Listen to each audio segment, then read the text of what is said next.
Hello, and welcome back to the Pretty Little Podcast. We're your hosts. Hey. If this is Phoebe. This is Phoebe. Caroline. And we can't talk about why that was funny at all. Apparently. Because I refused to. Okay. She refuses to. Okay. Sorry, guys. I tried. My name's Caroline, and today we are recapping season 4, episode 4 of Pretty Little Liars called Season 6. That's now. At first, I was like, yeah. At first, I was like, now, wait, don't stop now. Something about what you said threw me off. It was that. And it's like, I better make sure I have my facts in order before I accuse of her of being wrong. She doesn't take it well. There was a lot of detail in this episode. I felt like I was writing. I feel like I was writing like a lot. I felt like I was typing like I'm running out of time. I felt Phoebe, like I was studying for a test. What? Well, that's kind of always how I feel when I watch these. I'm like, I can't forget anything. I need to write down every single detail because this could be asked on the quiz. Or when I think of a joke, I'm like, wait, do I have to write down verbatim my thought about this? I'm like, kind of, yeah, because I'm going to There's one specific Emily moment, and it's like, of course I remember that. Of course I remember that I was going to make a joke about how she knew something. I love when I am like, I'll remember that. Or I like think of a joke as I'm watching the show, and then I'm like, no, there's no way I'll forget it. As soon as Phoebe brings it up, I will remember, and it'll be more organic if I don't write it down. But then if I don't, sometimes the joke doesn't come. You see my dilemma. Or I'll like write it down in code. Like I'll write down a couple words, like it'll jog my memory, and then I'm looking at it and I'm like deciphering hieroglyphics. Like yes, well, because sometimes Phoebe and I have a shared note where we'll write things we want to talk about, but it's like I don't want always you to know exactly what I want to say because I kind of want that reaction. Yeah. So it's like I'll put just enough that I can hopefully piece it together and figure it out. But like 9 times out of 10, I cannot. So by the way, guys, I don't know why I'm treating my Google Doc like it's also our shared note. You can't read this. If I want to write out the joke beat for beat, I can absolutely do it. I saw KK yesterday. I dropped some bread off at my grandparents' house on my way back to Nashville. And in case you guys are wondering, the parties went great. KK's parties went great. Oh, thank God. Thank God it's all she was well rested. It's all because she chose not to go to Wicked on Thanksgiving, the Thursday before her first party. She said, I know my body. Okay. I know what it can handle. If I use 4 hours here, that's 4 hours gone somewhere else. Exactly. Well, Phoebe, you have the privilege of being on the recap, so take it away. All right, guys. Andy's out of prison. I don't think he was in prison, but he's out of jail. And that means that their captor's still out there, and literally everybody but the girls are freaking out. Spencer, all the girls were prescribed anti-anxiety medication, but Vivi said, not for Spencer. No, thank you. And then they're all like at Sullivan's office. They're going to tell her everything. All the girls are there. And then A sends a video, but it looks like Sarah's the one that's calling because Emily has a couple burners and lent one to Sarah. And it's not Sarah holding the phone because Sarah's sleeping in bed. And then we see that it's A, and A has a knife and says, you have 30 seconds to leave or this bitch, she dies. She croaks. And okay, so that's that. Spencer... Obviously, you guys know, discovered the name Charles. Okay, she says she discovered the name Charles. I just want to be clear. The name Charles wasn't written anywhere, Spencer. All these girls, I do like the idea that it's just a coincidence that Allie and Jason had a long-lost brother named Charles, and Spencer has decided that, like, for some reason, the blocks had to spell Charles. I thought you were about... I thought you were about to say, Spencer, the name Charles was literally invented in like the 1500s, okay? You did not come up with the name Charles. You did not invent it.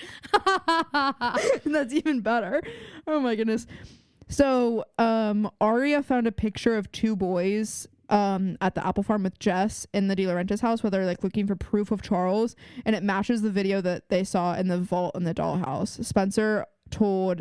They were looking because Spencer told Jason and Allie, and Allie at first didn't believe that Charles De Laurentiis was real because Ken was like, I don't know a Charles De Laurentiis. And then Jason was like, wait, low-key maybe. He had an imaginary friend, I guess. Jason and Allie confront Ken, and Ken seems to like open up about everything. So that's what we're about to get into, because we are at the Hastings Castle. That was the worst recap I've ever done in my entire life, but hey, you said it, not me. Just kidding. It was great. It was awesome. It was riveting. We are in the Hastings Castle and we are recapping with Allison, who is, for lack of better terms, sad and stunned, I would say. How'd she get over here? I always wonder that when we have scenes like this where the person has to be like stunned in the scene, and it's like, wait, but she had to walk over to Spencer's. Imagine her walking over like she's like acting right now. I mean, yeah, she is. She's been acting for like most of her life, I would say. I hate when I have to think about it. Yeah, it does kind of take you out of it. So we know that Charles is her brother, and we just kind of get like a series of flashbacks to her conversation with Ken and Jason so that the girls can be filled in. So here's what we have. We know that Charles was born 15 months before Jason, and they knew that he was troubled at an early age, and they went to a lot of doctors.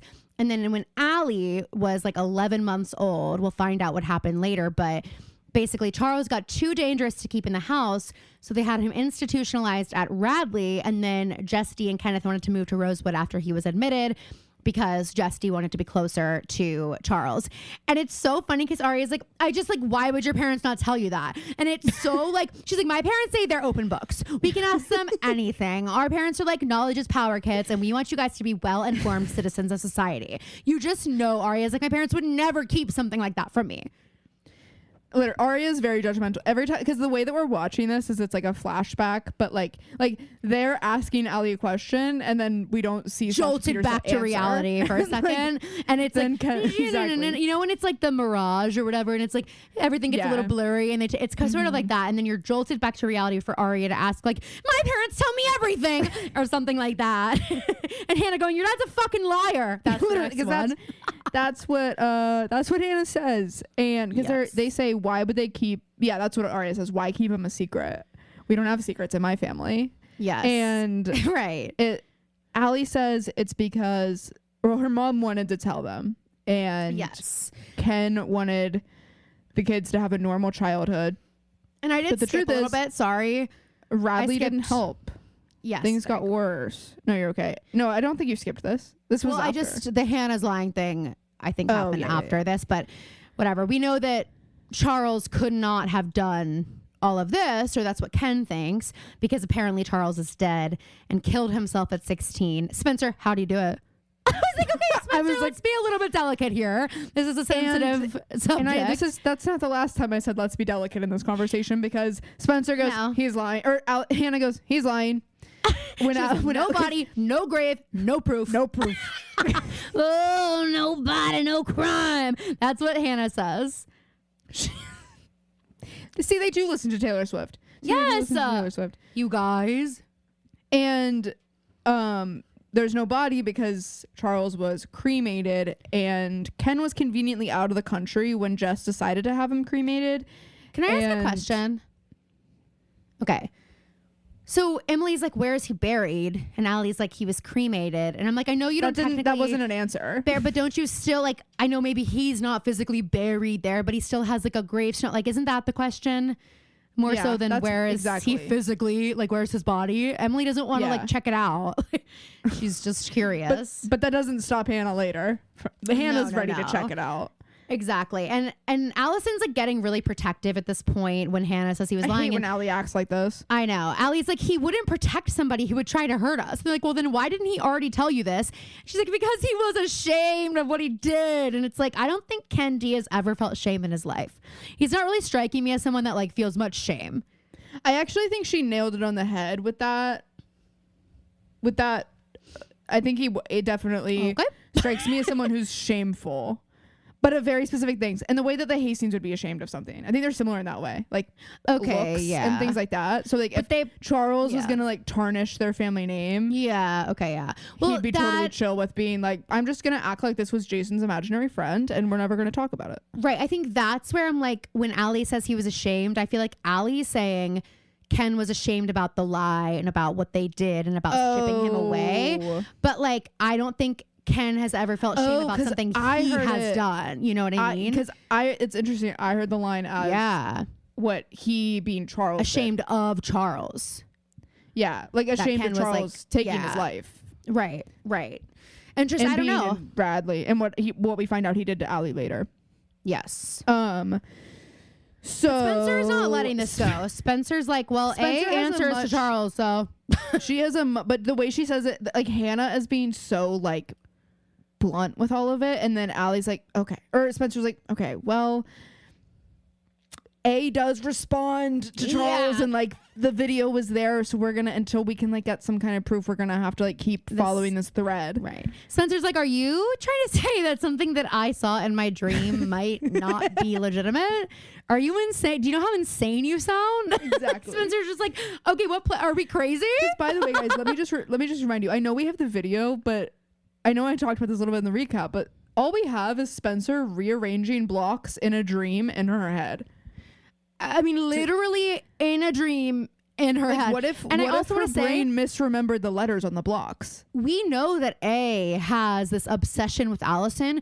So who's to say A didn't like create a scenario where you believe it's a sibling of Allison? You know what I mean? Like, or I know that. What if A just like seems this way, but because he's so obsessed? What if A just collected all of Allie's old like home videos over time?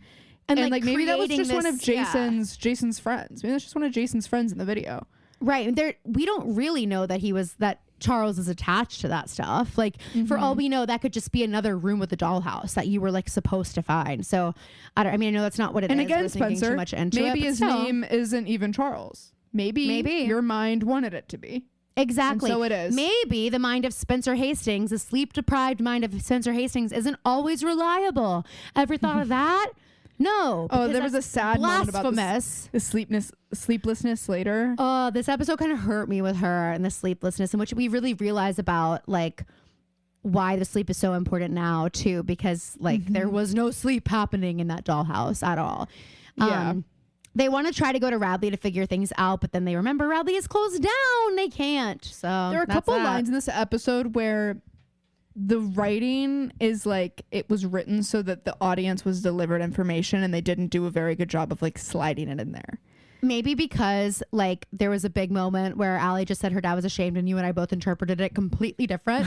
So the writer's room was like, okay, we can't like risk moments like that with some of these things. So we're just but it's just like those lines that are like, well, Radley's closed down. Remember? Yeah. Remember? And someone's just like, oh, Dora. Right. Yeah, no, totally it is. So we have a quick moment at the Marin Manor where Caleb came to stay the night, and Hannah's relieved right now. Yeah, she's really happy. She's really happy.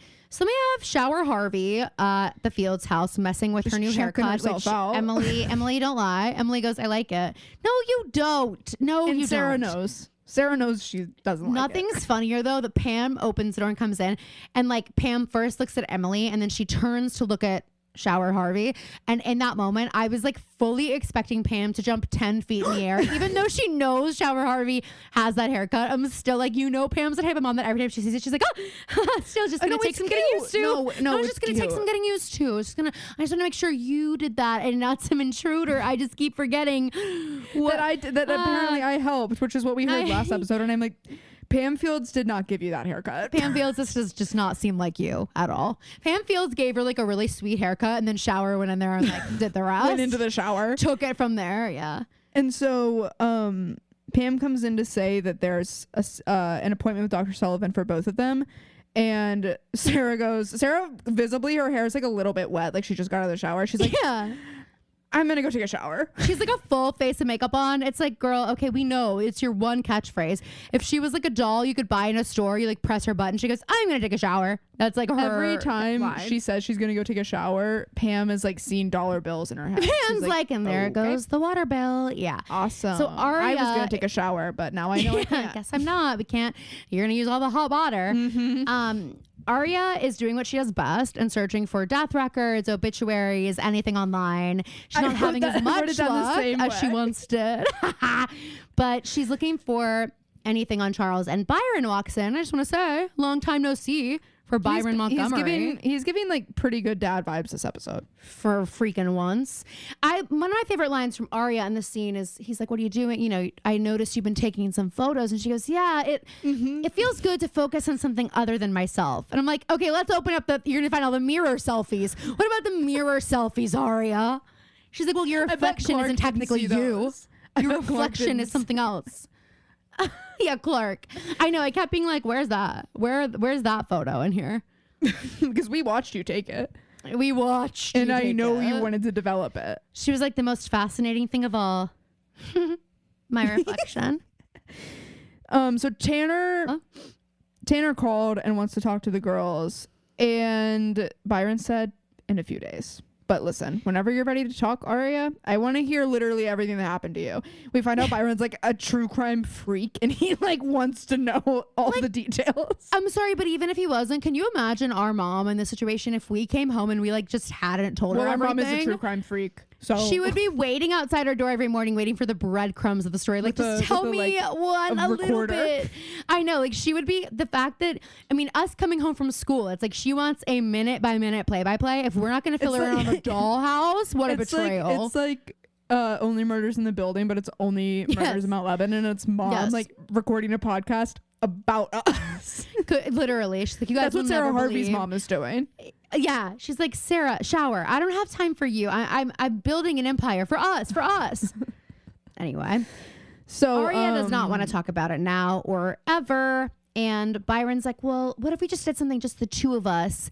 And she's like, well, I have to go like develop my pictures at Hollis. I rented a space, and he just doesn't want her going anywhere alone. He's being really overprotective, and Aria is not into it. I don't know if he's being overproductive. Aria, she feels that way. Yeah. Well, also, I'm sorry, compared to what we're used to from these parents of the year, like, I mean, they're actually doing like baseline work. Yeah, it just feels like a huge jump. Caleb's a little much. Showing the line. And I actually, at the end of this episode, I thought, are they trying to make us think that Caleb could be A? Did you think that? Well, we hear that later we'll find out that Caleb is a tracker on Hannah's car. Yeah. And then at the end of the episode, the A scene is A tracking all of the girls. But one thing I noticed that was interesting about it, well, you know what? That doesn't necessarily mean that. In the A scene, which we'll get there, and I do know what happened, so I can't, but Emily's in the pool, and it's very interesting because like a car can't be in the pool. So it's like a little bit of like, well, what, like all maybe the girls he said like, it was on the car because he thought that wasn't as bad. But maybe Caleb? I'm just saying someone could, all the theories that could have been being made back then. I didn't see that. I just think it's interesting. I was just like, something much worse, Phoebe. Something much more sinister is happening, and we both know it. Yes, and but we both freaking know it. I think it's interesting that I think the writers might have done that on purpose of putting. We find out that Caleb is tracking Hannah the same episode. That's the A scene. I could see it. I could for sure see it. So Hannah wakes up and Caleb is sitting in a chair looking at, I mean, it's just like, it is so sweet. He just loves her so much. He's watching the cops switch shifts and he's like, yeah, I actually need to go down and talk to them because there was like a 10-minute lapse when nobody was here. So I need to figure out if they were late or if they stayed, like, left early. I need to go figure that out. Yeah. It's cute. It is cute. But Hannah, we can start to see that it's kind of rubbing Hannah the wrong way. She's kind of getting she's like, you don't need to do, like, it's just a little too much for her. Right. I think all the girls, really specifically Aria and Hannah, are feeling that way in this set. They're like, this is also suffocating. Like, it probably comes from like being under the thumb of A in the dollhouse for those 3 weeks and like having so much control given up to someone and like not wanting to have to feel that way at all right now. Right. Totally. No autonomy. And now the parents don't want them to have any autonomy either. Right. Which, like, again, they never should have, really. We should have just like been on this from the get-go. iPad Kid Hastings, Spencer, is sitting at the brew, like zooming in on the phone number of the firm that bought Radley. What if they just like, I know this would never happen. What if they just threw this in? Like, what if we just have the weed storyline for Spencer later? And Spencer's not actually doing any investigative work right now. We zoom in on Spencer's iPad. She's playing Fruit Ninja or Minecraft. She's sitting in the brew waiting. Game I was loving at the beginning of the year. She's waiting for her mom to come back from the bank, and she's like, "Well, her mom leaves her with the iPad." Spencer, will you just stay here? Just entertain yourself. Entertain yourself. I think we have a copy of Pride and Prejudice on there. Just reread it, okay? It shouldn't take you long. Yeah. And then Vivi comes back, and she's like, Spencer, I put a passcode on those games. And Spencer's like, well, you should have made it harder to guess. Spencer's like, I see things in my brain. I'm different. Okay. And why I wear this hat? Just kidding. But Spencer's like, I can't wait for Spencer's weed arc, because she just suddenly becomes like cool as hell. She suddenly just becomes like this chill girl, and everyone's like, wait, Spencer's cool. She doesn't tell anybody that's why. And, that's what's happening. Hannah's like, wait, Spencer, do you want to have a movie night? Just yeah. Hannah's like, we've never hung out before, but yeah, Emily does not even need to be there. Kind of want to. And you're like into munchies now, which is sweet. Like before you were always like, I don't have time to eat, I'm too busy thinking, like too busy problem solving or playing on my iPad, and now you're like all about it, so let's have a movie night. Yeah. So funny. Ezra is doing like, okay, this is too much. Ezra comes over and sits down next to her and is like, he's doing his Ian Harding, and I love Ian Harding, but he's doing all that Ian Harding stuff that's like, yes, the CMU actor is like coming the way out. that he moves it. He acts with his shoulders and his hands. There is an internal monologue at play, and it is written all over his face and all of his body movements.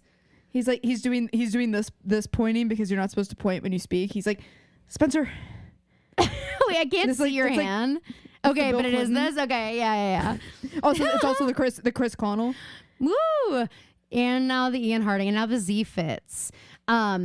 By the way, sorry, that firm that Spencer was looking up on the iPad, she called them, and they told her where all of Radley's records are. Did and you say that it's shredded? Who bought or sold Radley? Yeah. So Ezra walks up and he's like, how is it? And she's like, everyone stares at me, but no one talks to me. And I'm like, okay, if you keep talking like that, he's going to fall in love with you. You sound like Aria. Everybody sees me, but no one really knows me. That is his line. Like, that is like, a girl says that and he's like, do you want to get married? He's like, she's misunderstood. I'm sold. I am sold. Yeah. But it is like, Spencer, what are they going to say? What are they going to say on the side of the road? He does. Ezra does say, well, yes. Ezra does say like the first thing that like makes sense. He says, everybody is looking out for you, including the police, but you need to tell them what you know, which is like, are we all aware that the girls aren't telling the police what they know? And it's like, in that case, if our parents are like, okay, we're wasting resources. Like, we've wasted so many police resources at this point. You just need to like fucking spill. Okay. Like, we want to be done with this now. You know what I mean? It's kind of like fucking annoying. Like, I get it, but it's annoying. And it also is, I'm glad we had, I like that they started realizing that when you're watching the show, that's your first thought. Why aren't the girls saying it makes sense in the beginning, because it's like, okay, A has all these secrets, right? Like, I get it. But at a certain point, it's like, okay, you were just held captive. But then we get the video last week that's like, and Hannah has a really funny line later. Hannah's like, about what about Sarah. it? And what about it? I know. I thought that was barely funny know too. the girl. Yes. Emily's like, she's my friend. She's my little baby bird, like Shep and Taylor and Southern Charm. Like, literally, it's creepy. It is, and so the language that Emily uses this episode towards Sarah, I'm like, Emily, you don't have a crush on her. You're like, you're focused on her problems and not your own. And I can't tell what's going on with Emily in shower. I literally cannot tell at all. By the way, I have only referred to her as shower in my notes. Shower in a way that is such a full noun, like so not a name shower, in any way. Well, yeah, well, of course. What of course? Is this new baker? So we replaced Talia, never to be seen or heard from again, and good riddance, and thank God. But we replaced her with somebody. Is this girl's name Sabrina or Serena? Sabrina. Okay. We have a new baker. Comes out with blueberry muffins. She needs Ezra to buy more. I'm like, okay, admit it. It's because you were snacking while you were baking. Admit it. And Ezra's eyes spills like, all her dirty laundry. I mean, like, he's literally like, oh, yeah, her major butthead. Reeks of weed, but she makes really good pastries. He may as well have said, oh, I bet she had the munchies back there. I mean, literally, he goes, it's medicinal. It helps with her migraines, but it makes her a little clumsy because she like spills tea all over the floor. She puts this tray of what I can only assume are semi-hot muffins onto the counter, and then like pushes her body over. Like, what was she reaching for? She like pushes it forward. Anyway, she spills this drink. Ezra goes to help her, and then Spencer, like, and this is one of the things where I'm like, wow, A really got to the root of like some of Spencer's biggest insecurities. Oh because my God. Yes. we zoom in on like this red juice that's spilled all over, and we get a flashback to the dollhouse where Spencer is covered in blood and the carpet is soaked in blood. And at first Spencer thinks that like she's hurt, and then she realizes that it's not her blood. Oh my God. And it's all over her hands. And then like she follows the trail of blood. I mean, the carpet is completely saturated, which is also what's crazy, because later we find out like the next day it was all gone. And so she says later that it looked like a body was like drugged. Yeah, and it does, because it goes to the door and then she can't get out the door. But it's like so saturated that I thought it was like all coming out of her head, like where she was laying down. We first see her because there's so much, and she's wearing like a white tank and it's like all over her. And then later on, like she has like 2 little bits on her lips, and it looks like she's like in Cabaret. That's a Kit Kat girl with that lipstick. And I was like, okay, she looked in the mirror. Next post after our Spotify Wrapped hit. Which Kit Kat Club girl are the liars? I'm sure that would do numbers. Oh, for sure. Well, it's just so relatable. One of our most niche posts ever would be that. And that's saying something. So Spencer's got some serious PTSD, and we're really seeing it in this episode. Also, Spencer's hair looks so good in this scene. Did you notice that? Oh my God, Phoebe, I wrote the same exact thing. I think it's because she's been wearing wigs. And like, this is her real hair? Now it's just her real hair. Yeah. It looks really good. I think this is her real hair. It looks super healthy. She looked really pretty, honestly. I think it's because, except when she's in that Kristen Doty romper that she has pulled up to like right below her knees. Maybe. I guess it's a jumpsuit. I do. You have tried to tell me, and I don't believe you, but you've tried to tell me that there's no like real life time jump in these episodes. There has to be between season 6 and 5. Like it has to be more than like the normal time, because they all look so much older. That way. It felt normal to me.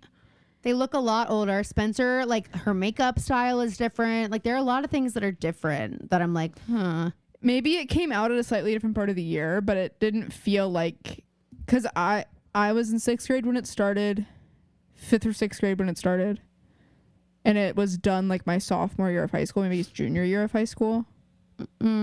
Maybe, I don't know. I need to look at it. Now what's crazy is I just said that, and that didn't do any math for me in my head about how the spans of the years. That didn't do a thing. That was just me saying things. Great. Someone can do whatever those are. Yes, and somebody will. How many years? And if there is something to be corrected, trust they will. And that's why we love you guys. So we're having a meeting at the Hastings Castle. And basically, we've decided, like, if we can get the Radley patient file of Charles, we get the truth. And don't even worry your pretty little head. Spencer looked it up. It's 20 minutes away.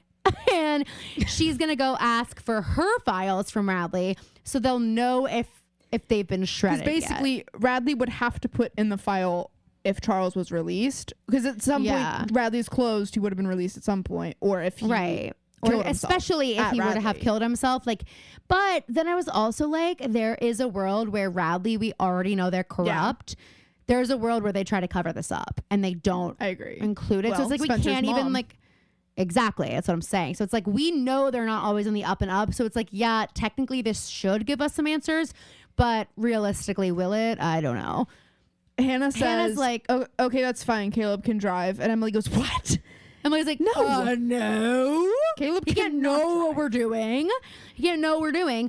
And Hannah's like, well, he may as well take us. He's literally outside talking to Phoebe right now. He's not leaving Hannah's alone. Like, he's going to come anyway, whether we invite him or not. So, I mean, it's your call. We don't know it yet, but he's tracking my car. Yeah, I'm going to plan on him being there. I'm just going to go ahead and plan for that. You guys do what you want. And Emily's like, you saw what happened to Shower. And Hannah's like, to be honest, don't care about Shower. And I was like, that's fine. She literally says, okay, I don't know the girl.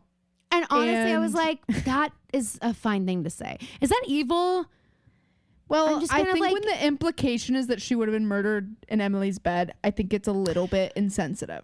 No, I don't mean just that. I just mean, like, I don't think, and honestly, Emily, like, sorry, you got yourself in this situation. Like, I don't think any of you have to care that much about her until now. Well, like, true. Emily, you're in too deep, but it's like, if Pam hadn't invited her in, they wouldn't have to worry about her ever again.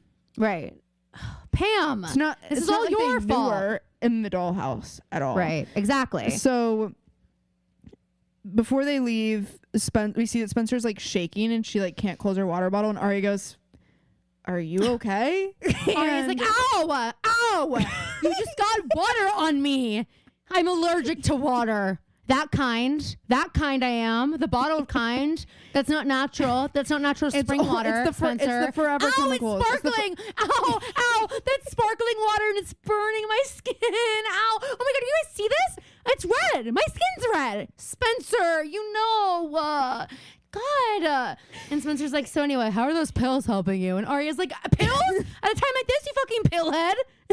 Aria like loses her mind at Spencer. Imagine Aria imagine that happened. Imagine Aria hasn't gone to the brew yet and walks out on Spencer sifting through her garbage in a scene in an episode just a couple minutes. When we get there, I have a lot to say about it. That's why I texted you. When Phoebe texted me, she was like, "You are gonna hate Spencer in this episode," and I was like, "Surely she's locking lips with Caleb," but no, that's it. We're not even there yet. So Spencer's really gonna have lost me by the time we get there. I think I just said I can't believe Spencer this episode. I didn't think you were gonna hate her. Yeah, no, I know. So and I don't. Aria is like, or Spencer goes, "Are the pills helping you?" On record. Yeah. Aria's like, "Are the pills helping?" And Aria's like, "Oh, no, they give me a terrible headache. I couldn't think straight. I couldn't make my art. I couldn't write. I couldn't read. So I threw them out." And Spencer's like, Spencer like starts like tweaking out. She's like, "You threw them out in the garbage?" She's been sitting next to a pail of sparkling water and she throws it on Aria.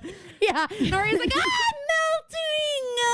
Aria would be thrilled if water could melt her. And it's like, wow, it's no wonder her mom got the part over her. Yeah. Caleb comes rushing in. He's like, "What's wrong?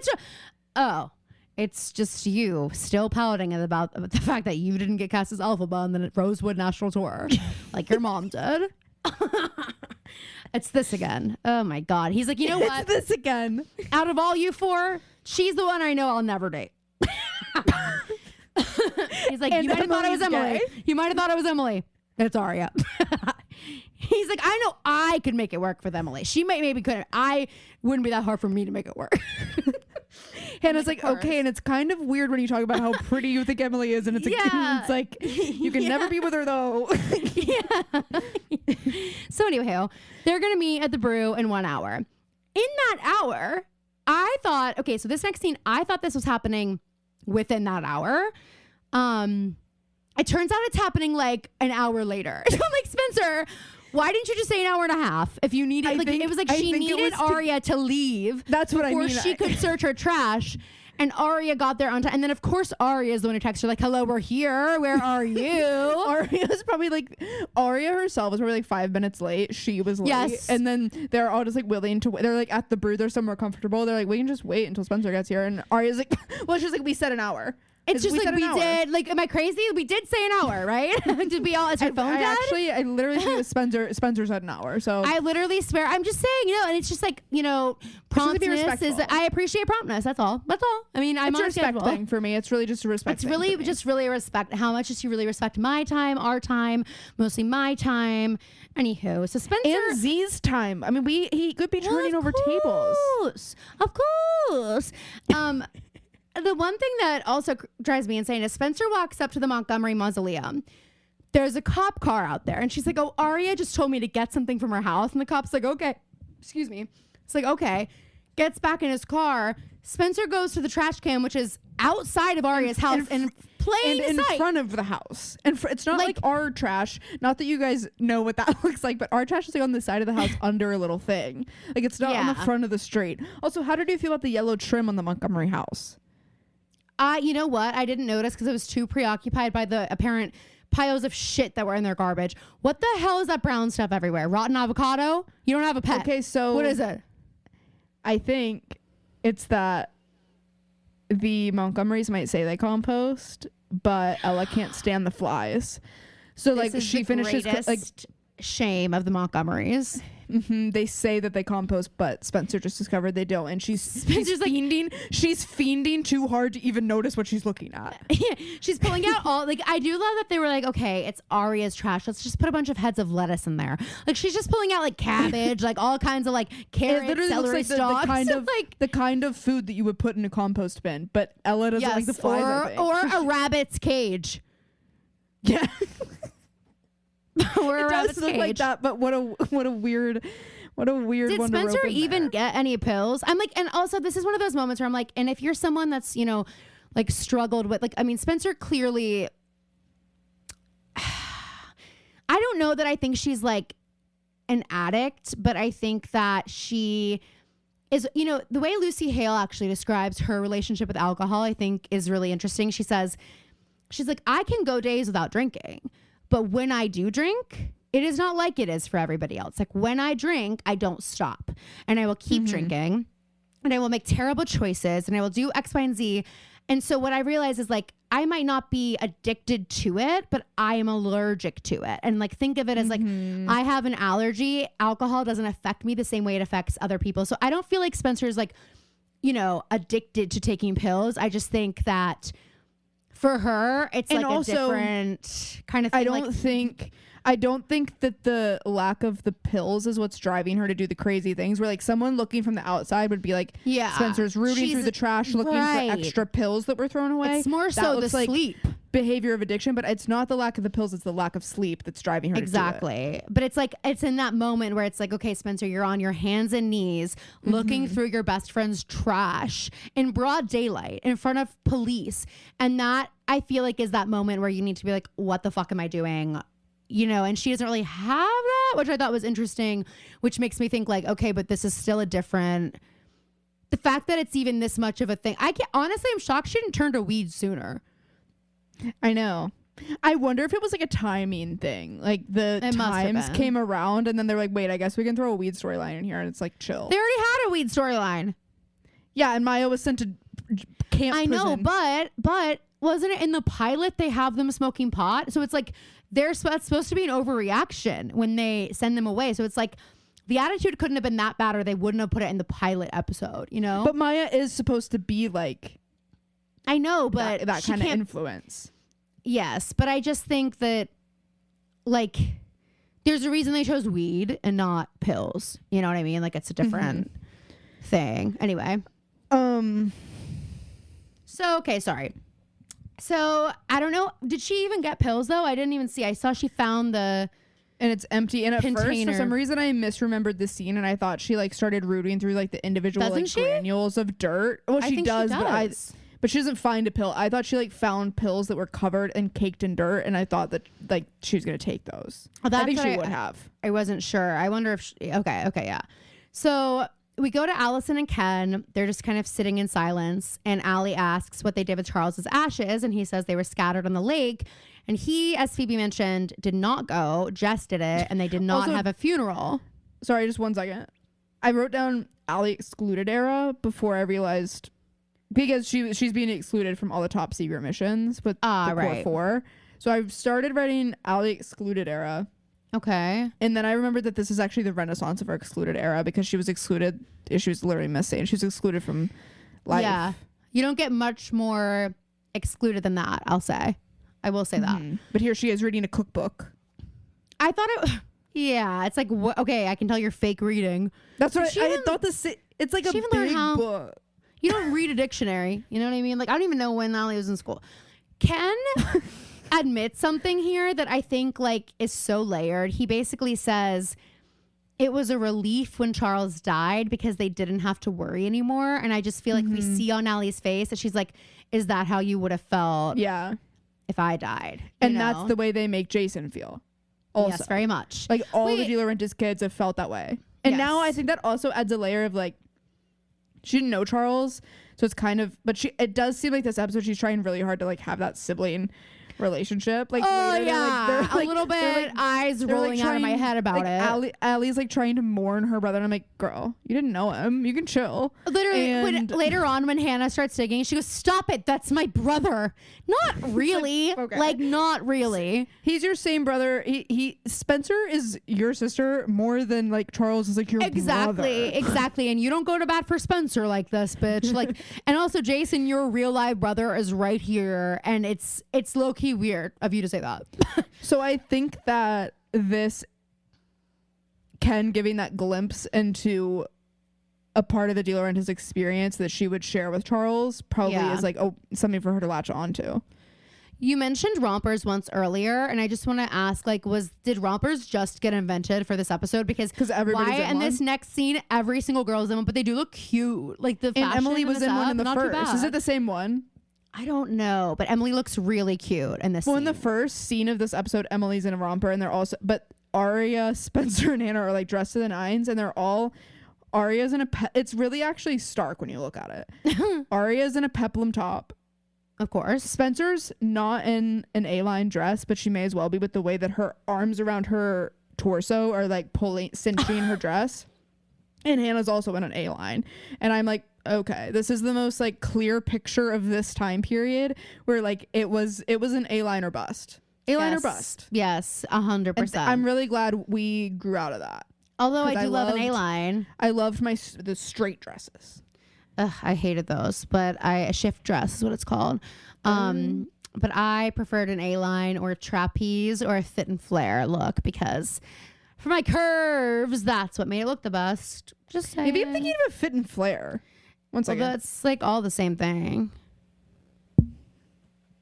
Okay, so they wouldn't give. So the girls are all there to look at the files for Radley and the new place where they're being held before they're shredded. They wouldn't give Spencer hers, so they don't really know. And Hannah sees all these guys just bringing out these huge boxes of files out to a truck, and they just walk right past all the people working there into the building. And like, all these guys have to do is turn around. I wrote down, you don't know what you guys are walking into. You could walk in and there could be 100 people in there working. There could be even worse. There could be 1 million boxes with really no information on the outside. You're never going to find It's a miracle. They find what they find, as it always is. It's always a miracle. And it's Aria. Shocking. Of course. You know, she's never going to let them live that one down. So they're looking for the box that would have Charles's info. They're looking specifically for boxes from Radley because we have a few different institutions that send stuff here. And Emily, like the way that this scene is filmed where like the camera's moving backwards down the aisle while Hannah's walking towards the camera, and the way Emily like swings and pivots into line with Hannah, I was like, okay, we're about to get a mission montage of them rooting through these boxes. But no, it's more notes I have to take.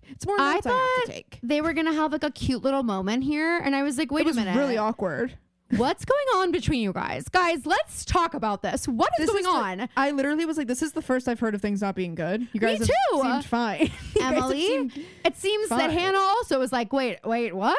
Well, you're supposed to just like make me feel better in this moment. Yes, but I also am like getting the sense that Hannah did tell Dr. because Emily says, I agree. So that means that Hannah felt like things were also weird. No, I know, but I think that Hannah, it's like Emily thinks there's a reason for things to be weird, and Hannah's like, is there a reason for things to be weird? No, but also Hannah, I feel like expected Emily to be like, of course things are fine, because that's so Emily. Like, you know, or at least between them it's fine. Mm-hmm. And like, that is just not how Emily reacted. So I feel like there's a part of Hannah that was like, oh shit, okay. You know? Yeah, because Dr. Sully, I guess, Emily went to her appointment and Dr. Sullivan was like, was everything okay between the girls? Emily goes, did you say something to her? Okay. The accusatory nature of that tone. Okay, you may as well have just thrown me up against the wall and put a knife to my throat. Like, why did you have to say it like that? And Hannah like doesn't back down. She's like, I may have. Okay. So is it? Because Emily's like, she asked if everything was okay between the four of us, and that's when she's like, did you say something? And that's where Emily's like, I might, or Hannah says I might have. So is it? And Emily literally looks at her and says, we'll get there. Oh, we'll get there. We'll get there. What do you mean we'll get? And Hannah's just like, and then she walks away from Hannah. I was like, bitch. You know what it is? Hannah insulted Emily's girl earlier. There you have it. You might as well call her shower, Hannah. Come on. Spencer has another flashback with the blood. I make that joke. Right. So then Aria finds it, and Spencer's like immediately like, okay, did he commit suicide or was he released? Which one is it? Because if he was released, then that means Charles can be our A. And what's weird is in the box that Aria is looking through, she can only find records from ages 13 to 16. And the very last thing in the case is that his doctor was suggesting an increase in his meds, and she names the medication. Spencer immediately clocks it. It's for severe depression. And they look at the visitors, and there was like Jess D. That was a funny moment where Aria goes for xylitol, looks right at Spencer. Spencer goes like, severe depression. Severe depression. That's nothing. No, that's nothing. There's another person on the visitors list, Carol, who is Allison's great aunt, but this Emily's is like, this that's Emily not possible. Moment. This is the Emily moment where they say who's Carol Ward, and Emily goes, Allie's aunt. And then they're like, okay, well, great, let's talk to her. And Emily said, yeah, that'd be nice. You can't. If she didn't die when we were all in 10th grade. And by the way, I guess I'm a better friend than all of you, because how did you not know that? I'm glad I was there to comfort Allie, because obviously none of you were. Emily's like studying the De Laurentiis family tree because one day it'll be hers. Well, we remember those episodes. We just didn't see it happen in those episodes. But you all remember when Emily was like sucking up like fuck to the De Laurentiis, and we're like, girl, it's a little heavy-handed, I have to say. Yeah. So then someone's coming, and the girls literally run, and I'm just like, come on. They leave the box open with the lid off of it, and it's like, if anybody is aware of who you guys are and saw that. Phoebe, is there anything worse than the week before your period? The sleeplessness, breakouts, the cravings, and the blah, blah, blah. PMS is the worst. Luckily, now it's easier to manage with Estro Control. Estro Control is a formula developed by Happy Mammoth, and the way it eases PMS is pretty interesting. The ingredients help support the liver, which is where our hormones get processed, especially estrogen. When that estrogen isn't processed well in the liver, women may start having PMS, blemishes, cravings, you know the drill. Estro Control was created to help women feel like themselves all throughout the month. PMS isn't robbing me of a week of my life every month anymore. For a limited time, you can get 15% off your entire first order at happymammoth.com. Just use the code PrettyLittlePodcast at checkout. Again, that's happymammoth.com and use the code PrettyLittlePodcast for 15% off today. It was this box. It wouldn't take long for them to put those pieces together. Two things. One, when they're walking through, Aria is like looking around kind of, and she goes, no cameras. No cameras. I'm like, girl, how can you see? Like, 2 foot tall, bitch. 2 foot tall? That's like me saying I scoured the place, there are no cameras. Guess what Anthony would say? I'll check for myself. And I would be so annoyed about it, but I'd let him. If I'm Spencer, I'm not leaving without my file. I want to know what they wrote about me. I want to know what Elam wrote about me. And if these girls were good friends, they would have said, Spence, we got this. Go do what you Aria would have actually been going through, when the girls pulled up to Aria with the file, she'd be going through Charles. Well, realistically. And Spencer's like, what is that? She's like, nothing. I found Charles. Guys, I want to talk to you later without Spencer. I have to tell you some of the things I just read. Spencer, you were talking shit on me in therapy? Are you kidding me? You think I'm selfish? You're not supportive of my relationship with Z? Spencer, you think I was a bad friend when I told my mom you were sleeping with him? You think it makes me a bad friend? I think that makes you a bad friend because you told my secrets. Maybe you're A. That's what Aria said. And that's just what Aria said. Oh my gosh, went in a completely different direction than I was going to go in. Usually it does. When I got in these moods. I also love the idea. No one can ever guess where it's going. At the beginning of that scene, Aria wasn't going to bring any of it up, and then she just like can't. Got caught. She can't. Yeah. So she says to the girls, we'll talk later. She's looking at Spencer and rethinking everything. She looks at Spencer. She's like, I can't look at you because every time I look at you, I just, how could you do this to me? She just explodes. What I was gonna say was if Aria was just a regular friend, she would have been holding Charles's and she would have said, and Spencer, yours is there. That's what she would have done. Yes, but Aria is not a regular friend. No, not at all. Not at all. So Caleb is out front, and Caleb You are not Ariana, Mr. what are you Marin. doing here? You're not Mr. Marin. The way he's standing, guys, this is how, you're not gonna be able to see it, but for Caroline, this is how he's standing. Actually, He's actually kind of doing a variation of the Miranda Bailey. yes, just no he's flex like, heel. No flex foot, but maybe we can't otherwise. see it. What I'm saying true. is this is normally Miranda Bailey's arm position. On her hips, but his are crossed. So guys, if you can just picture Miranda Bailey, now put Caleb's face in front of hers, make her like 6 feet taller, cross her arms. That's what Caleb's doing. Caroline, and he's in scrubs. And Caroline, you can't put those full body shots on the TikTok. Darn it all. So he's not happy. We go back to the Barron mansion and Caleb's like, okay, fine, Hannah, I put a tracker on your car. Do you think, not to make light of a situation, but do you think Colton wanted to act like that? I'm like wasn't a big deal? And what a crazy throwback you just brought into this conversation. For those of you who aren't like, I don't have your finger on the pulse at all times, she's talking about Colton Underwood, the disgraced former bachelor who's stalked and threatened. And I have a once you're disgraced, you're kind of always disgraced. And for me, he will always be disgraced. No, I agree, but that's what I'm going to say. So if you don't know this and you only know of Colton Underwood as like the former bachelor who came out as gay and everybody's super supportive of him, we're supportive of him being gay and being married and whatever and moving on, but he's not it doesn't absolve you. Person. It doesn't absolve you. And it's sort of what we say a lot, like also the whole thing where like, Jenna being blind doesn't make her like innocent. Jenna being blind doesn't actually mean that like we no longer have to hold her accountable for what she did to her brother. Just as like Colton coming out as gay, I'm so happy for him, and maybe his relationship with Cassie was a result of like this inner turmoil and whatever, but there are a lot of people who struggle with their sexuality who do not hurt and scare and threaten and stalk other people and put a tracker on someone's car. Exactly. It's like that's where our disapproval of Colton comes from, and the disapproval really of the public just forgetting about all that because we want to be happy for him, which I think we can still be happy for him, but also say like, did we take the appropriate amount of accountability for what you did with Cassie Randolph? I don't know. The other thing is Cassie Randolph had not just been kept in a dollhouse for 3 weeks, kidnapped. She'd not been stalked for years. Like she doesn't have reason for Colton to feel he needed to track her, other than he just was obsessed with her.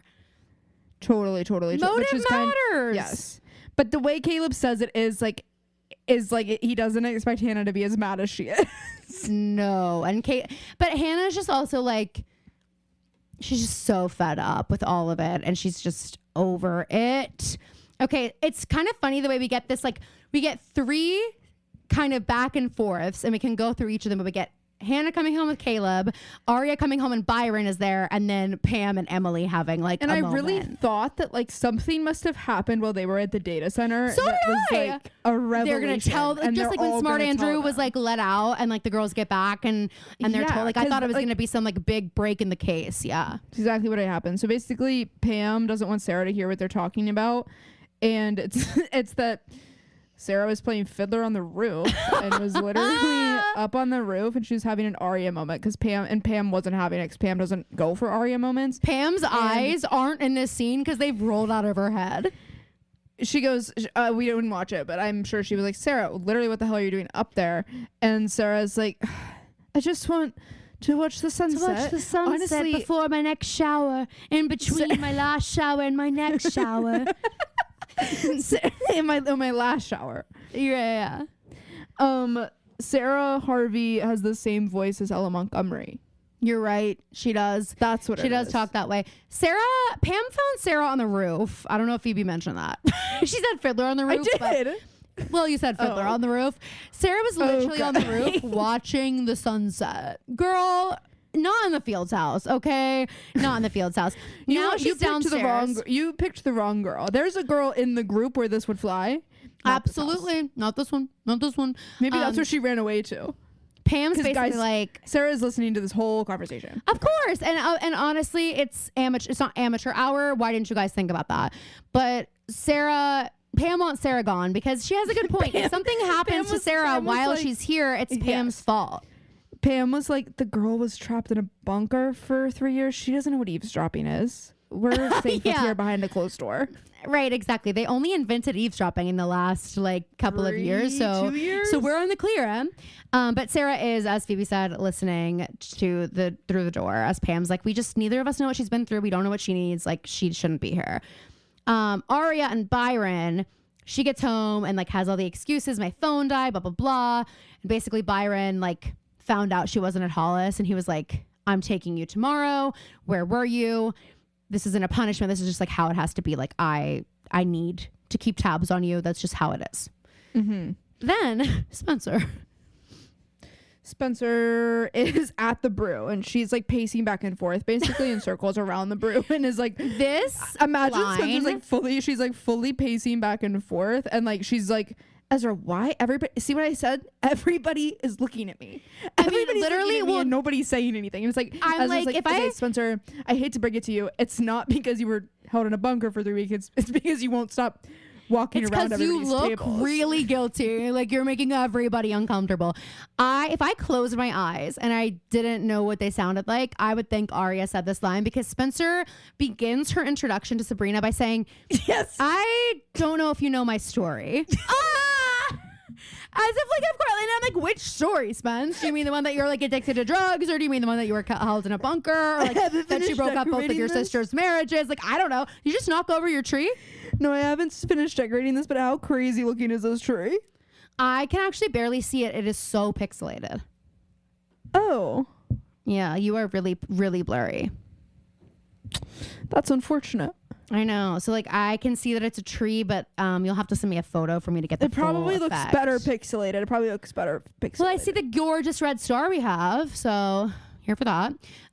Okay, but we've got to keep trucking. So she's basically like, listen, I need you to sell me some weed. And she's like, oh, I can't. So I'm not a criminal. I'm not going to sell you anything, but I'll make you some goodies. And I am like expecting her to just like roll her a little joint, you know, maybe like a little. She fully bakes her. Guys, do you know like, how labor intensive that is?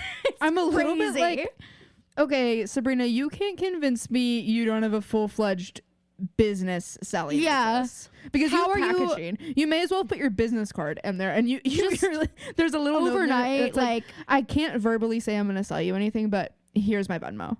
Yeah. Here's my Venmo QR code. Okay, should I tell this crazy story that one time in college my friends and I made brownies? What? Have I not told you that? Or are you joking? I did not have a reaction to you saying that. Anyway, we tried making brownies and I just want you all to know the process is like so hard. Well, I've always wondered about that. I mean, I'm sure you have to like grind it up so thin. Well, or is that how you do it? Okay, so here's what I learned in my time. We only did this one time. You should not be teaching people how to do this. Well, it's okay. It's no one's believe me. This is not a step-by-step tutorial. Nobody's gonna learn. This was like almost 10 years ago. I also love that I'm acting like you're about to give like the exact recipe. Right, I know. As if somebody can't just like go outside of the corner store and buy it.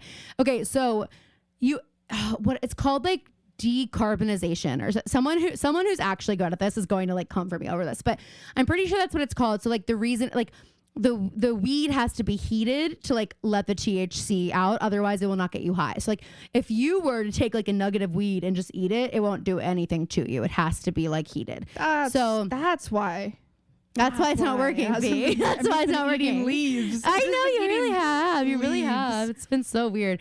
So you have to heat it up first. So we had to put it in the oven and like cook like all of this weed. Of which also, like, I can't even imagine, like, what, I don't even know. And then you have to make canna butter. So you have to get, like, cheesecloth, and you have to, like, strain it and get all of, like, so it's not actually, like, any weed or flour. It's all then in the butter. And then you make the brownies with that butter. And that is, like, also, this is back when, like, gummies didn't exist. Like, so. How do they taste? You know, oh, terrible. How did yours taste? Some of them tasted good. Some of them tasted bad. We then but also the thing is we didn't know how to like measure like how many milligrams it would be or like what. So we're fully just guessing. And I will never forget like one night Steven and I are hanging out, and I put them in the freezer. I was like, oh, let's have a brownie. And like his was like the perfect amount. He was having such a good night. I got so violently ill. It was like not even funny. I'm like throwing up from these, and like we never did it again. But also this poor girl, we did it in her apartment, and like let me tell you, first of all, it takes like 8 hours to do it, and her apartment smelled so bad. Like it just. Oh, I mean, imagine just putting like a ton of weed in the oven and turning it on. No, I don't want to. It was horrible. So anyway, if you were thinking about it, I'm just telling you, like, just find someone else to do it. Don't even bother. Find your It Sabrina. was not worth it. It was not worth it. Find your Sabrina. Am I going to get arrested? Yeah, Anthony's down there now talking. Yeah, you are. Yeah, we're actually recording. Do you remember? No, I'm serious. We're recording. Do you remember that in elementary school when the police would come and talk to us and they'd have that car? Oh that little car that's at your front door. Drama. With like it spoke to the car. Drama thinks that it's there to get him and Chuck for the death of the chipmunk Flower Pilgor.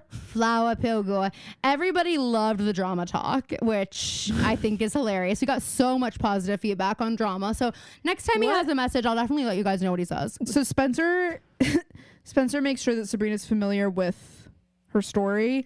And Sabrina's like, okay, girl, what do you want? And she's going to leave her a package. So then we go back to the Fields house. And if Spencer's out and about, that means the Fields house has closed up for the night and they're in bed. Oh, yeah. Because it's 7 p.m. Oh, because Emily's in bed. And then something, her Sarah senses kick in. And she's like, wait, shower's not in the shower and I can't sense her in the guest room. Well, that's the one thing is I'm like, you wake up, you see that shower's not in the bed, in the cot in your room, and you're worried. I'm like, of course she's in the shower. Like, that's my first thought. Emily's like, she must have escaped, jumped out the window. Sarah's also realizing. Emily's like screaming Sarah's name. And in this Pam's moment, like, what's wrong? But I'm also realizing, why was Shower sleeping in Emily's bed when A took that video? Because Shower has a cot.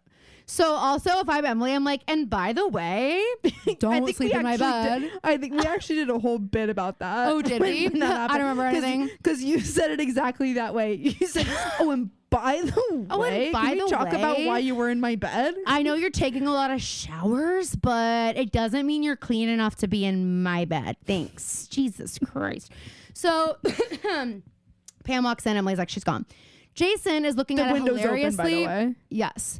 Jason's looking at this hilariously photoshopped photo of him and Allie. And he's like, God, this is all just a disgusting lie. The picture of Allie is like that picture of her from when they're all trying on the clothes and like Hannah's like, that thing won't fit me. And then when you Google Allison Dealer, it's like the first picture that she's comes like up. 12 years old and like she's in that like pink and like floral top and her hair. Yeah. So that's the picture. We get this interesting flashback where, so Allie's like, well, Aunt Carol also knew about Charles and Aunt Carol is dead and like whatever. And Jason's like, actually, here's the deal. He went to hide out at Aunt Carol's after that elevator incident with Emily, if you remember that. And he gets there and Jess D is there. And she's like keeping the house, wants it to look nice. And it's like, why no one fucking lives there? The lines that I thought were weird, because that Jason has one here that's weird where he's like, do you remember when I fell off the elevator and I was running away from everything because I thought Wilden was after me? Like the way all the details are in there, I wonder if it was the writers like preemptively being like, and by the way, the storyline does check out. Yeah, and by the way, there are all of you people who thought that this didn't matter, look at that. We always tie it up with a bow. Look at that. Or so she's like, it couldn't be like, and it's so, and that storyline makes no sense. Why would Jason be there? They needed to have a reason. Right. So she's like, you can't stay here. There's a plumbing issue, like blah, blah, blah. Just go. And then he hears a noise in the house and he's like, what is that? And just like, she doesn't ask how he is at all. He just fell off an elevator shaft, in case you forgot. I think there's also this attitude towards Justin. It's like, Jason, that's like, you're always just like looking for trouble. Like, oh my God. But also she's not going to ask how he is. She's trying to hide something. Like she's obviously on edge that he's even here. So she's distracted. Jason says to Allie that he's wondering if maybe it's Charles that was there. Yes. So we go to the brew and Emily and Sarah are there. And we find out that Sarah went home because she thought that things were going to be different. It's like, how long has it been? Sarah's like, I thought things were going to be different, but they weren't. And it's like, were you home for 5 minutes? And then she says the words that like unlocked the key to Emily's heart. She goes, I'm screwed up, Emily. yeah. And then even more than that, she lays it on even thicker and she goes, I just want simple things. And Em's like, I know simple things. she's like, let's go. Emily's like, I don't know if you know this, but the last girl that I dated, we actually had kind of a rough beginning, and but I could see through it. I could see that she's different, and she needed me. I could see she needed me, and she liked simple things. I could just tell that about her. Like singing a pink song at a karaoke bar. At a dive bar. I don't know. Something just like that. So, and she loved the pool. So have you ever been? Let's try the pool. Sarah's like, the pool? What's a pool? Emily's like, you're really gonna like it. You're really gonna like it. You will like it. It's a shower, but it's spread out. It's like totally your vibe. It's totally your vibe. Aria's at the photo place at Hollis, and Byron is waiting. So like Hannah's like, come to Aunt Carol's, and Aria can't. And let's go through this and then do the Aunt Carol thing. Yeah, this is such an annoying fucking whole storyline, and I'm not excited for Clark. Aria's developing her creepy ass doll pictures, and she turns around and there's a note on like a little bottle that says Aria, and it says, "You're my doll, bitch." Whoa. We find out Clark wrote it. He found out about the whole thing. He's like, I just thought you were pretty. I just thought you'd be into that, bitch. So it's actually pink hair dye, and then we get this flashback. We now get a flashback from Aria, and they answer a question I've been asking for sure. There is the hair dye in the room with Aria, and it says, "Use it or you'll get a surprise." And she throws it and goes, "I'm not your doll." And then it's the next the thing is like use it to get a surprise, something that would be positive, and Aria has to be different. Wait, no. It says use it or you'll get a surprise, and she does get a surprise when she doesn't use it. I thought it was because the surprise is they cut her hair in her sleep. I thought it was like use it and get a surprise. Oh, no. It's like an or like else Mona, situation. Like when Mona gets the surprise. Which I would say classic Aria to be different and be like, I'm not playing your little Stockholm Syndrome game. I don't need a surprise from you. It would be. I think she's doing that anyway. Like, she doesn't know she's like, I don't care what you do to me. It doesn't matter. If I don't have my freedom, what do I have? I think it's that. And so then the next morning she wakes up and the dye's there again. Turns out there is a line. Yeah. There is another thing that's like written there that says, dye it now or lose it all, and all is in all caps. And she's like, Aria like picks up the TV during her first tantrum, throws it down, and then there's a new TV in her room that says, "Dye it now or lose it all." And she sits up on her pillow and looks down, and it chopped off her hair. It's kind of fire cut everywhere. It is. I'm like, okay, don't be so mad. Don't be so mad right now. Maybe imagine there's a hairstylist in like Bucks County who's watching the news, and they're like, missing murder accomplice on the loose, and A has like brought Aria to like this obscure hair salon unconscious to get her hair cut. No question. Don't ask any questions. Like, just cut her hair. Huh. She looks familiar. We want a blunt bob, and then get us out of here. Like the McDonald's cashier. Imagine the coworker group chat of the McDonald's where you guys are going to be so pissed you called off today. Yeah, we go back to real life. That's what Aria is like having all these flashbacks to. She tries to get out of the dark room and the door is locked, and she's screaming, freaking out. I feel like we've been here before. And then someone opens the door. We find out that somebody put a wedge in the door, keeping Aria in. And we meet Clark, who Phoebe says she's not excited about. Clark's a pick-me bitch. Perfect. Oh, well, but he's perfect for her. So we go into the opposite of the dark room. They're like looking at the light room. I guess. Guys, I hate dark rooms. Thank God I don't like photography. Couldn't be in there alone. Don't like it. No, I mean, they are creepy. And I think it's because of that Jason. Remember when Jason had those photos of Aria? Yes. That's exactly what I was thinking. I think has really stuck with me and like creeped me the hell out. Well, and you personally, that's, that makes sense. But for Aria, wouldn't you think she would be a little turned off to photography after that? No, like if that turned you off. I think for Aria, That's what made her fall in love with photography. She's like, maybe one day. That's why I like it. I'm with Z for now, but maybe one day it'll be Jason. Well, we know. I mean, we don't know, but we know. Anyway, so they're out there. Nothing is funnier than they're like looking at each other's photos, and Clark is like, I love that one. And Clark's like, no, this one sucks. It's not good enough for National Geographic. And Aria's like, oh my God, you work for Nat Geo? And Clark is like, not yet. And I'm like, oh my God, you are just like her. And then he looks, they're like they're taking out their pictures, and he goes, wow, that is a haunting image.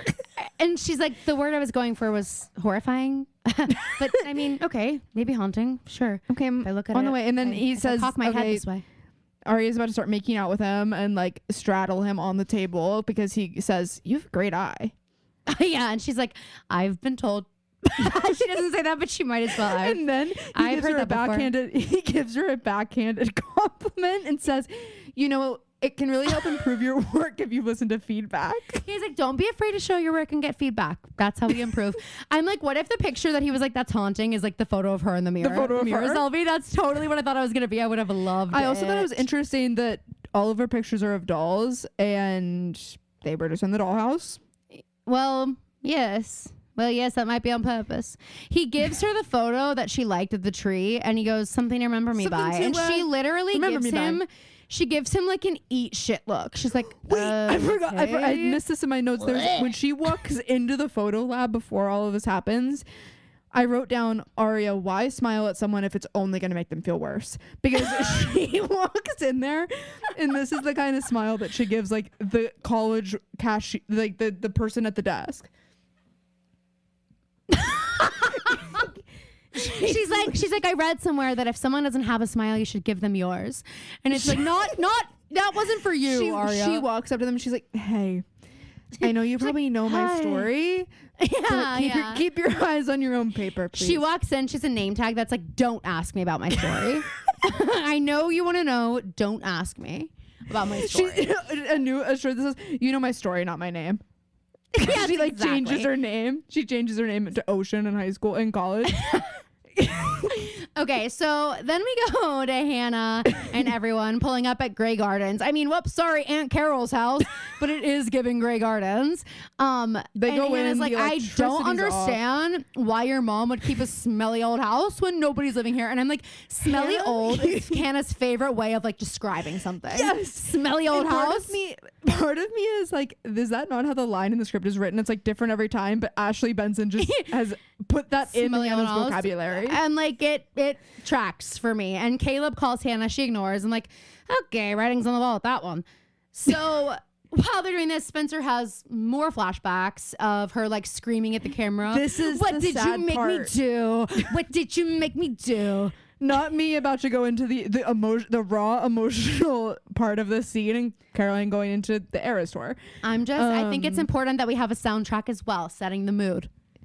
So I think what's really sad to me about all of this, and it gets sadder later when she talks to Hannah about like, we get the full story of things. Right. But when Spencer looks at the camera and says, what did I do? And then like, what did you make me do? It's like, I mean, we are never really going to fully get away from the fact that Spencer does believe that innately there's something evil in her that's able to kill someone.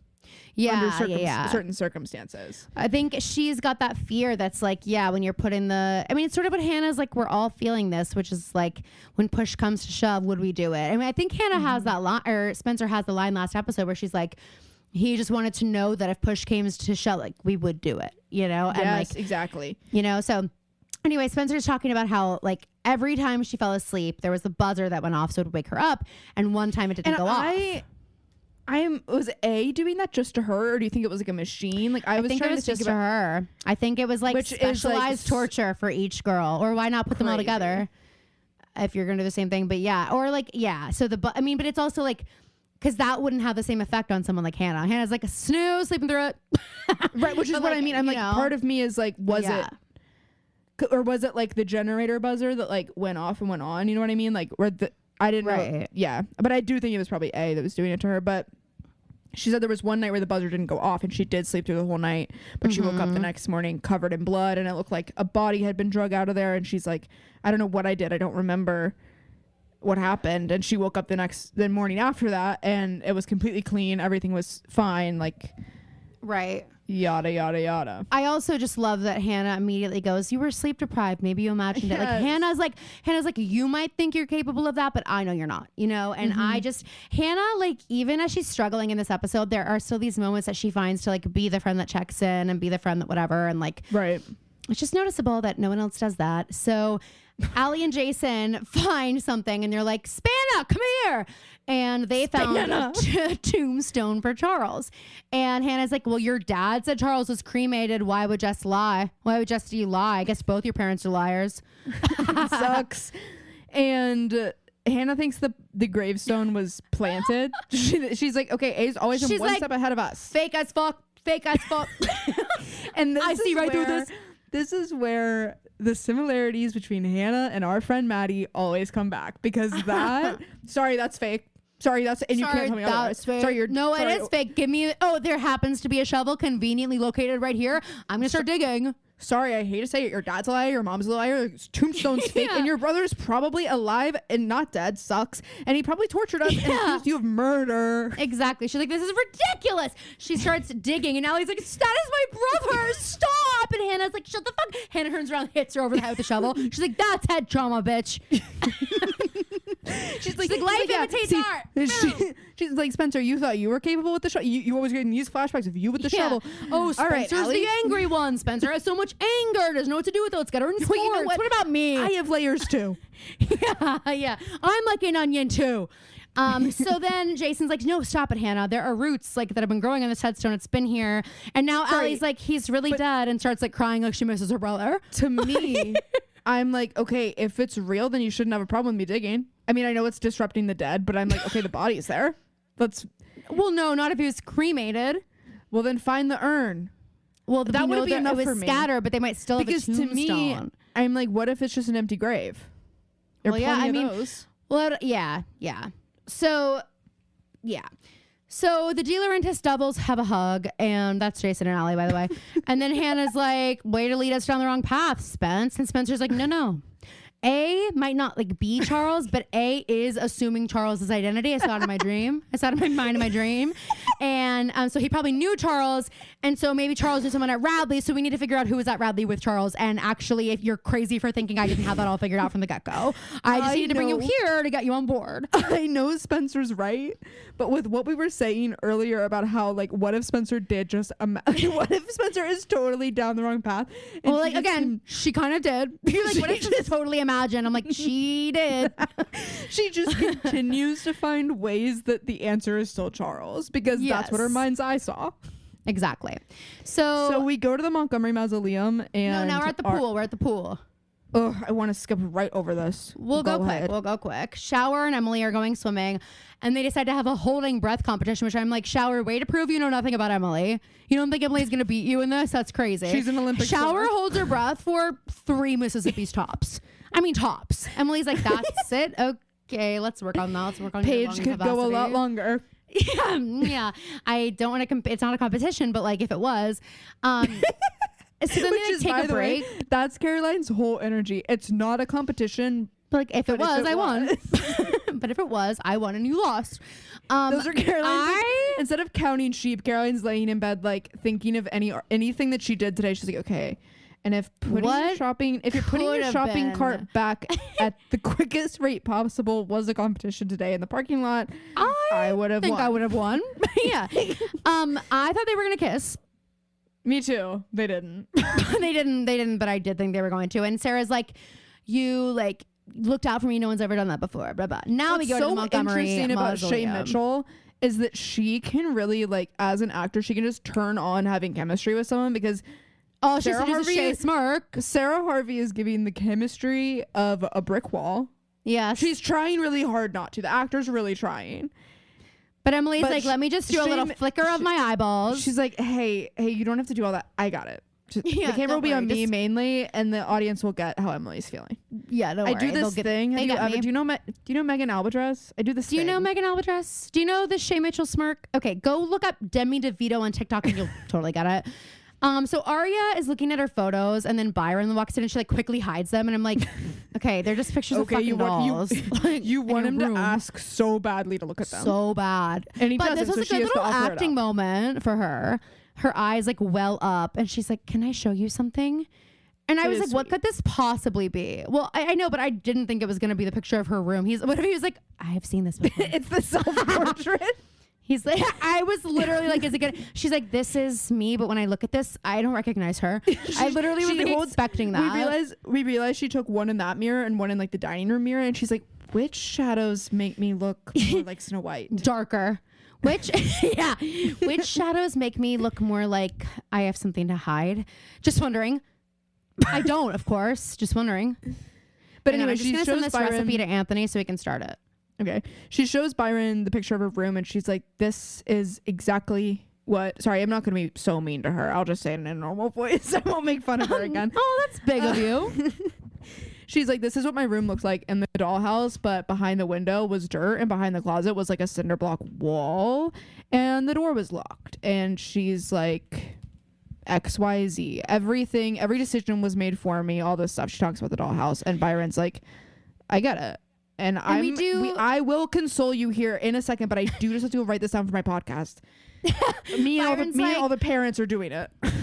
When you did, oh my God, the Rosewood Parent podcast, when you said Byron's like, I get it, I'm like, he's like, I get it. When your mom lived here, I felt like I was in the dollhouse. I felt like there was no way out.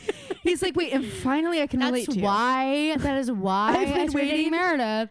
I've been waiting your whole life to relate. Yeah, now you get it. Yeah, there's been nothing relatable about you because you're so. And Aria is like different. And he's like, yes, you took the words out of my mouth. Different. My own person. I just one of a kind. Como se dice, march to the beat of my own drum. Yeah. So we then have Caleb waiting for Hannah, and it's interesting because we kind of get like. We see that Aria and Hannah are sort of feeling the same thing here, which is suffocation.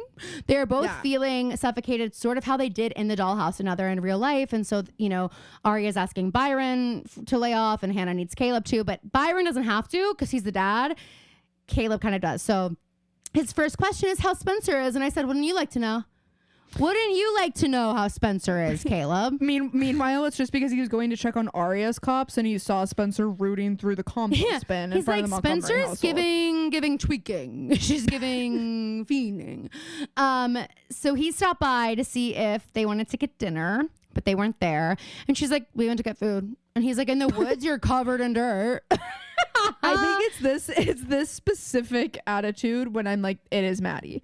When she's like, we went to get food. Oh, and then she goes, what's that? And it's always closed. What's that? And he's like, oh, your mom said I can stay. And Hannah's like, oh, I don't want you to. Literally, she's like, what's up? It's like, what do you think it is? That's sure. Anyway, so Hannah's like, I'm being suffocated. Your constant need to keep tabs on me is making me feel like I'm still in that bunker. And he asks what she does need. She doesn't mention the tracker on her car being one of the things that made her feel This was crazy. I'm like, surely Caleb would understand that if you were like, the tracker kind of bumming me out. That really did it for me. Right. And so he's like, what do you need? And she's like, a little space. And it hurts him.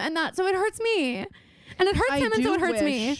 And he leaves wordlessly even. I very rarely give something that I would have liked to see Ashley Benson do because she normally makes every decision that I would have liked her to make. She leaves but no crumbs. I do wish that there was just a little bit of welling up in Hannah's eyes. Well, you know what? Me too, Phoebe. And that's what I thought at first. But then, and this is sort of what I've been experiencing when I've been watching Wicked 4 times. I've been like, now Caroline goes in with a notebook.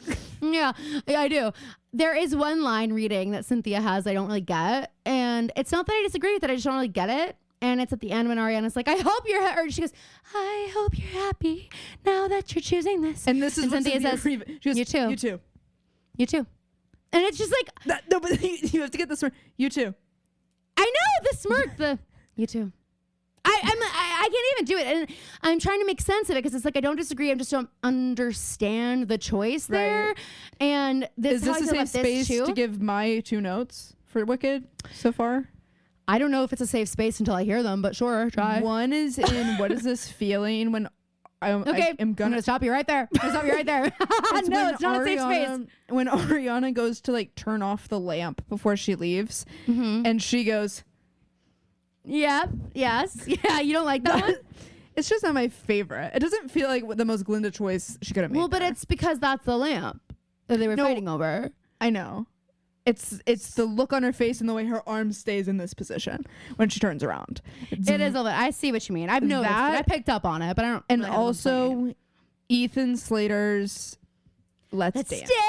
Okay, Phoebe, how dare you? Because I said that to you right after the first time I saw it, and you said you liked it. Maybe I was thinking of a different part because I didn't like it the first time I saw it either. I said it's SpongeBob. The second he's saying Let's Dance, I was like SpongeBob. And I think I'm so used to the way Christopher Fitzgerald does it, where he says, "Let's dance, let's dance." What? He says both. No. Oh, right. I think the mixing is lighter, and that we don't have to hear Christopher Fitzgerald really do that. No, dance is just like in the back of the whole thing. That's what Bach sounds like when he does it. Like it's they really isolate his vocal a little too much. Yeah, I don't. It's like a little auto tune. Yeah, I agree with you. But anyway, Hannah's eyes not welling up. At first, I didn't get it, and then I was like, let me think a little harder. Let me make this make sense for me. Let me put myself in her shoes. And what I think is Hannah's just so broken and like numb. Like I just think she just like does not have it in her, and we see this with her other friends. Like she's still Hannah. She's still got that caring piece of her that's going to ask, but like, she's just kind of like over all of it. She's like, she's ready to be done. To die. Makes you want to die. So then we go to the brew and Spencer's picking up here Sabrina. To complete her drug deal. And don't worry, health teacher Fitz, he also taught health, I guess, is here to give us a dare lecture. He's like, Spencer. He says, I'm not judging. I can't even begin to imagine, but when those wear off, whatever is bothering you is still going to be there. And Spencer's like, my sleep deprivation? No, it isn't. That's what I'm saying. And like, Ezra, she's not doing it for the reason you think she's doing it. She's doing it so she can close her eyes. Yes. And she's like, thanks for the talk. And then finally she's like, I can't sleep. Okay. I just want to quiet the fucking noise. And like, I just want to say in this moment, I've never understood Spencer more than like that moment of like, I'm going to cry if I don't just get to fucking close my eyes. Please just let me. This is where it's like, we've been right about the crate time the whole time, but sometimes you can't lock the crate if you're putting yourself in there. And I think Spencer's been trying to, and because she says, my mind won't shut off. I just need to quiet the noise. Yes. So it's like, it's okay if it wears off in the morning when I wake up and I've been asleep for 8 hours. Exactly. She's like, I'm not trying to be in a perpetual state of like Serena's magic weed brownies. Like, I just want some freaking shut eye, you know? So Ken D's questioning Allie, where were you? And she's like, I'll tell you, Aunt Carol's. And Ken has now decided to tell the truth. So I wrote this down verbatim, so I'll just read it if that's cool. Go for it. He's like, you should know why we put Charles and Radley. When you were 11 months old, your mother was out in the garden with Jason. I put you in your crib to take a nap and then went outside to turn on the grill. When I came back, I heard you screaming. I ran upstairs and found you in the tub. The water was on. It was scalding hot and rising fast, and Charles was just standing there watching you slip under. And Allie says, stop it. Let him rest in peace. Oh my God. Classic Sasha Peterson line reading. Yes, for sure. All right. And then we have our A scene. A's tracking all the girls. And it's eating Emily's saltwater taffy. Emily is beeping because she's not home. So I thought it was interesting that they go to all the girls and it's like, at first when they're showing all the girls because they're all at their houses, I'm like, technically the tracker could be at their house. It could be at their car, whatever. But then when it shows Emily not at her house, I'm like, ooh, like they wanted us it's on her. She's at the pool. Like, yeah. So it's a little bit different. It was a good episode. I like that we're kind of picking things up. It was a pretty intense episode after a few slow, like, yeah. So this was good. Okay. So our synopsis for next week. Next week's episode is She's No Angel. And I am excited for this because we get Mona Vanderwall back. Woohoo! Mona returns to Rosewood. The bitch is back. I was in the 212 on the upset. You know what's up, don't you? Is that in the synopsis? Oh, yeah. You didn't see that in there? The bitch is back is in the synopsis? No, I improvised that, of course. But it was a seamless improvisation, so I understand why you thought it was. Azalea Banks is in there. Yeah. Okay. Yeah, the clean version. So Mona returns to Rosewood in a very fragile state as she must answer to the police for faking her death. I'm like, can we just let her off? Yeah. Come on. Can you let her off for this one? That's so fucking stupid. And I'm gonna end on just something that popped into my head that I needed to get off my chest and into a microphone really quickly. All right. Which is I think I decided that Anna Kendrick is not my favorite person in the last 5 years. Not my favorite version. Who's the other one who does it on Broadway? What's her name? Sherry Renee Scott. Yes. Prefer. Well, that's who Ariana taught her that culture was for her. Was Sherry Renee Scott, who is also Amneris and Aida, who sings My Strongest Suit. Yeah. Okay. There's your little musical theater history lesson. She gives a different depth to the character that Anna Kendrick doesn't quite do for me. Yeah. I think because I listened to the movie soundtrack so long that to me that's who the character was, and some of the lines didn't land for me because of that. Because of who I see Anna Kendrick as. Because she's got that she's not anal retentive, but her voice is anal retentive. You know what I mean? Yeah, I do know what you mean. It's her tone, and she's a great voice, but yeah, I think I do know exactly what you mean. I think Jeremy Jordan is perfectly cast, and I remember thinking, I don't know about her, and she was good. Yeah, I don't know. Okay, but that's what I decided yesterday.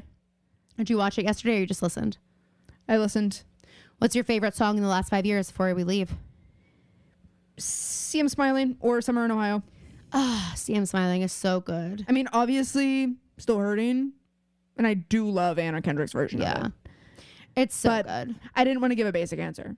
So, you know what makes me crazy? I'm sorry. Can I say this? You know what makes me nuts? And I also love how they wrote. I don't remember the first song where she says, you and nothing but you.